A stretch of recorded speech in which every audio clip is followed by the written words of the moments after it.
All right. Now we got some terms and formulas for our cost accounting and super basic bare bones. We got fixed costs and variable costs. Fixed costs is just both of these, but really the two big kahunas that you need to know, fixed costs and variable costs. I mean, you're probably viewing this, if you're viewing it in order, this is going to be one of the later lessons, and we've definitely mentioned these throughout the whole BEC course. But we're going to really go into depth with them here, right? Fixed costs are just pay $1,000 a month for electricity.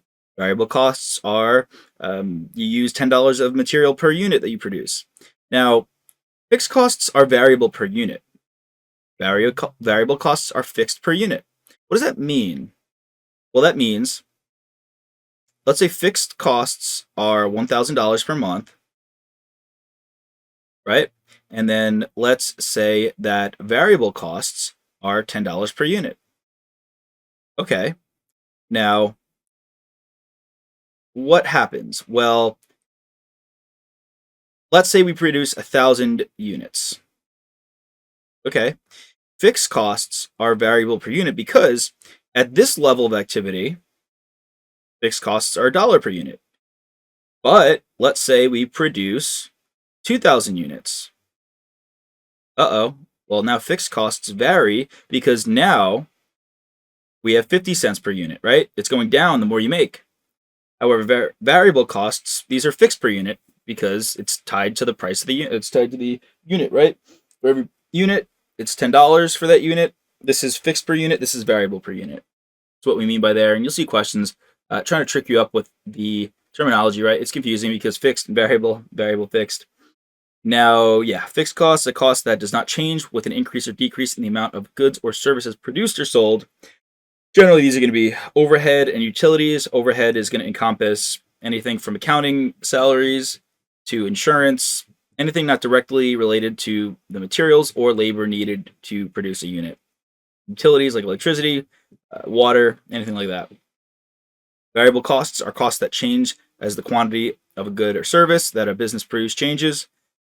These could be direct materials like wood or glass, and labor, such as minimum wage employees or hourly employees or any employees that do not belong in overhead, and not necessarily minimum wage, but hourly. Hourly is what's going to fit in here. Now, mixed costs, just a term to know. These contain both fixed and variable costs. For example, if you've got an equipment lease, right, instead of buying the equipment, you're leasing it, you're just borrowing it.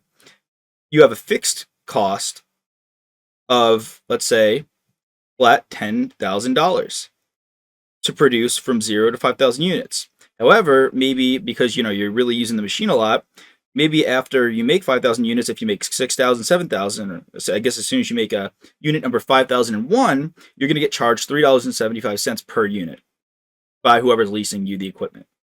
That's a fixed mixed cost. There's plenty of examples in your own life or in business where once you hit a certain amount, you need to start paying up as you use it. That's how it works.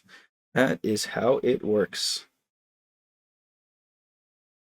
All right, here is the structure of our cost accounting that we'll go through. One point to make, these are formulas, memorize them right away, just as you do with all of them, right? Prime costs are direct materials and direct labor. So prime costs equals direct materials, direct labor. And conversion costs equals direct labor plus overhead. Please memorize that. Definitely memorize that. Those are two formulas that will be important to know. An example of a question that could be asked gives you a whole list of costs, and it says, oh, what are the conversion costs? Well, you need to know that it's labor and overhead, so you pick out the labor and the overhead costs. And then obviously you need to know examples of what labor, overhead are, and materials and all that. That will come as we move along, right? And in terms of overhead, there's a question that gets asked a lot. We've got you can see it as manufacturing overhead, factory overhead. There's just so many types. Now, there is variable overhead and there is fixed overhead.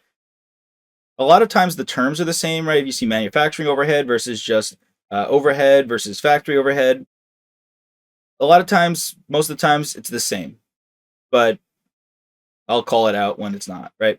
So, but that being said, you do have fixed overhead such as $1,000 a month for utilities, or variable overhead such as variable utilities, right? If you've got, let's say your water usage varies month to month, well, that's overhead, but it's variable. And here's our general process of product costs, and we'll get into product versus period costs. Those are different. We're going to very much talk about, and if you've taken far, I make a big point about this. Capitalizing costs versus expensing costs. Capitalizing costs meaning they go balance sheet, and we have expensing costs, which go to the income statement.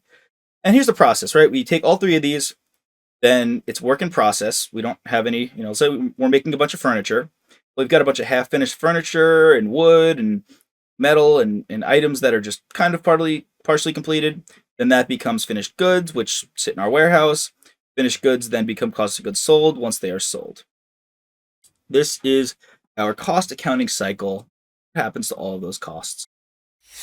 Hey there! Are you ready to not only pass your CPA exams, but truly understand and enjoy the material while studying? I know it seems impossible, right? Especially to enjoy the material? We'll do it together. Tap into the power of CPA.examprep.ai, where we've got personalized quizzes, multiple choice questions, memorization guides, flashcards, simulations, all tailored to your learning. Our adaptive study planning puts you on the fastest path to success and lifts you back up if you fall behind.